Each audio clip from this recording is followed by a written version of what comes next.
Hi, I'm Jason. Hi, I'm Joseph. And this is the Unorthodox Thinks Podcast.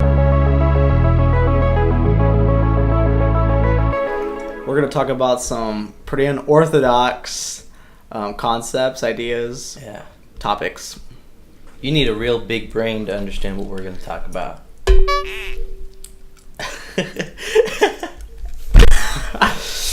Alright, so let's get started. So, what did you have on mind, planned for today?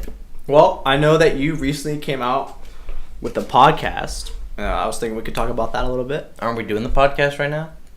Or are you talking about my... Did I say podcast? You did say podcast. My bad. I meant your album, your my EP. I have a new EP that just came out. Hey! Yeah.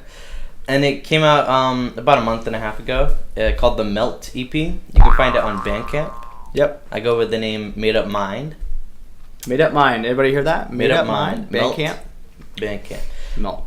And it's just like sort of got a lot of electric techno vibes. That's cool. So it's kind of... What was the inspiration for that? Inspiration? Yeah. You know, I'll tell you the truth. I listened to the Tron Legacy soundtrack. Cool. And I thought, oh, this is kind of interesting. Kind of wooz, Huh? Can you say it again? Kind of wooz, wooz, wooz, wooz.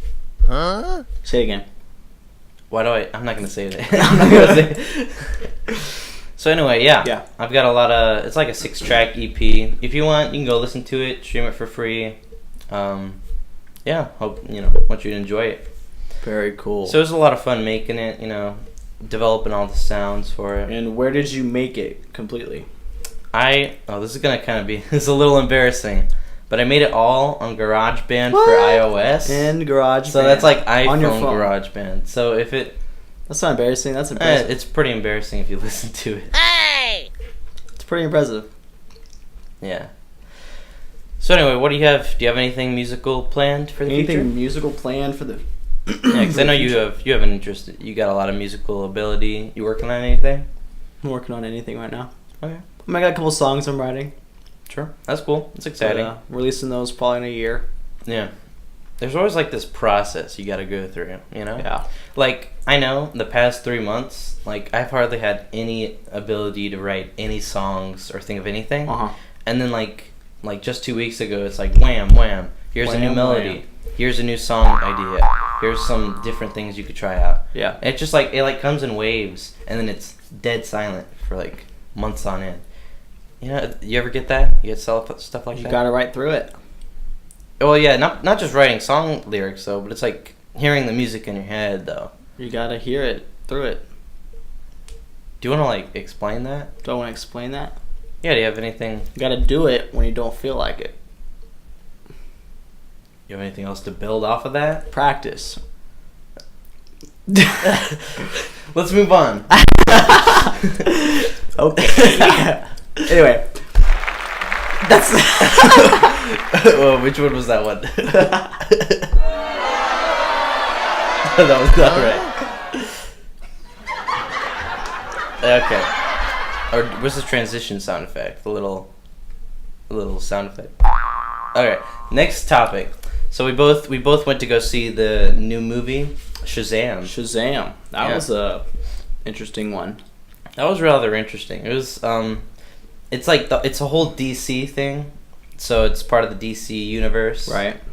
So I know you're more of a Marvel fan. Definitely. Yeah. I'm trying to be more open to like DC and like try and give them a chance. They just never come through.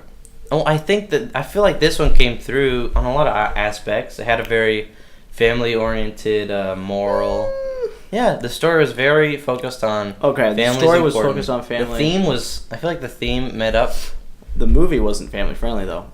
Well, the movie wasn't entirely family-friendly. Yeah, they did drop a few cuss words. Ooh, is there... Oh. That's not... Hey! Hey! Yeah. Oh. So anyway... the Shazam movie, I thought it was good. I thought it had a lot of funny moments. I feel one of the things was it's like this kid who balances between being an adult, work and family, something like that. So he's like a kid, but then he could turn into an adult and turn back down. And I think the problem with what they had was trying to even out the personalities between the adult and the kid. Because, like, they developed the adult character very well. Right. But I don't think they gave the kid enough time to shine, to really develop all of his attributes. It was weird, because when he changed it to the adult, these are some spoilers, but when he changes into Shazam, whoa, he, like, his character is completely different. Yeah. Like, I thought just his physical attributes changed. Like, his more mental, like... It was weird. Like, he didn't act the same, I guess. There was a lack of continuity between, like, I wonder if that has something to do with the story. Like, maybe it's supposed to be like that. Well, I don't know. I feel like... Because he's completely conscious. Right. In being... He's like, I'm still a 14-year-old kid in a 25-year-old person's body. Right. And so it's like, he's supposed to have those same ideas. Maybe it's a way of, like, saying he's more comfortable being this way because it feels like he's given more power. Maybe that's it. That's what I'm thinking. Yeah, I guess that works. He's more confident in himself because he feels stronger. Exactly. He can do more, so he's not so insecure. I bet you that's it. Yeah, so he's not as insecure. He like makes jokes more as an adult than as a kid. Right, because he feels like his boundaries as an adult to make those jokes. Right. See, it does have meaning then. Okay, so I guess it does. That part even attributes to the film. So that's why I feel like... What's wrong?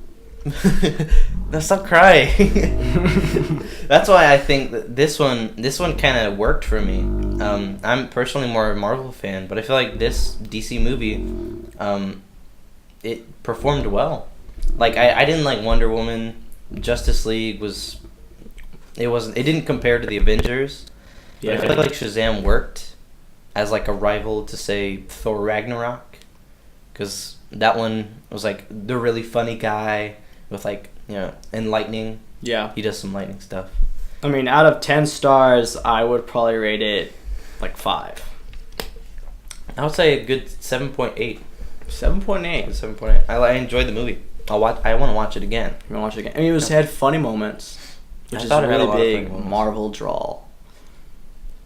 So, like, DC was, like, using that. I mean, Guardians of the Galaxy was hilarious. It was a huge hit. It was just witty, just a bunch of witty humor matched with this action and sci-fi sort of space adventure. And I guess that's what made Guardians of the Galaxy work. And I feel like that's also what's moving Shazam to work. And I understand, I guess it's kind of like they're trying I feel like a lot of the formula. Hollywood movies are now doing that. Like, yeah. Thor Ragnarok tried to use, like, that humor to make it appealing. Right. Because you saw the last 2 Thor movies, and they were, like, dark. I mean, it's called The Dark World. Right. It's, like, super mellow, and everyone's always sad. And so, like, they talk about, like, how they wanted to bring the atmosphere up. Yeah. So that this one performed much better. And it did. And that worked. And I guess I see Hollywood going in that direction. Right, with Shazam. With these action movies being less funny. Yeah, being more funny. Less intense. I mean, they're still intense moments, but then they, like, contrast it. Yeah. And I feel like, Hollywood's growing in that way. But yeah, so I thought Shazam was overall impressive. It was so-so. Well, we can differ about that, because that's unorthodox. Huh? Oops. Hey! You really have to get this figured out, man. This is embarrassing.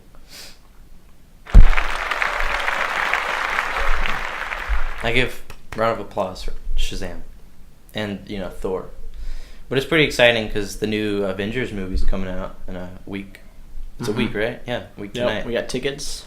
Yeah, we got tickets. Opening night. Yeah. The Endgame. Ooh. I've actually gone on, like, don't look into any of it. Don't watch any of the trailers. Just, like, going completely unaware. Or what is it, like, no preconceived, I want to be able to go from the cliffhanger of the last movie, which was Infinity War. If you haven't seen it, well, you should. If you haven't seen it by now, you won't ever see it. Yeah. So I'll just say the spoilers, because, like, they leave off with, like, a whole bunch of people dying, and then these, like, Iron Man's on the other planet, and it's like, oh, what are they gonna do? How are they gonna get back? And I don't want to like focus on the trailers because like I've already seen a few of the trailers and they give so much away. They give so much away nowadays, and like it's all for hype, but it's like self-endorsed spoilers. Like that personally discourages me from wanting to watch it. I want the cliffhangers to be like, how are they going to do it? Are they going to do it? I mean, I don't mind the trailers because it's kind of exciting. Mm-hmm. Yeah, it's like a pre. But you're right. They give us so much away. I saw Chris Evans on Twitter was like, I can't believe they released these trailers. Exactly. Because they give so much away. I'm like, great. I watched all of them. Yeah. But they look good. It's going to be a good yeah, I'm sure. Yeah. I've seen a few clips and it looks really incredible. It's like 3 hours long. Yeah, I mean, this is what Marvel's been building up to. Yeah. In all the Marvel Cinematic Universe. It's like Lord of the Rings. Lord of the Rings is like so long, up. but it's like so satisfying because you sit through all that and you finally reach the end and you're like, that was a great story. Yeah. I hope it ends good. Hopefully it actually is good. That'll be... At this point, they could just release a 3-hour them just standing behind a green screen like, oh, we gotta go defeat Thanos. And like, people would watch it. People would still watch it and pay money just because it's like the last one. So, I don't know, hopefully it is good. Hopefully it ends well. Yeah. The end game. Whoa. Speaking of Endgame, this is the end of our show. This is the end. The first one. This has been Unorthodox Thinks with Joe. Jason. Remember to check out my album, Melt EP. That's all lower caps with a period. Oh. Really cool. That's hipster. Yeah, hipster kind of. All right. Be sure to like and subscribe. Yeah. Share with your friends. Let people know. Friends. Yeah. We're trying to get this started up, and I think it's going pretty well. Hope you guys like it. Peace out, homies. Peace out. See you later. What a bunch of losers. Wait, did you stop it? No. Oh, stop. Stop.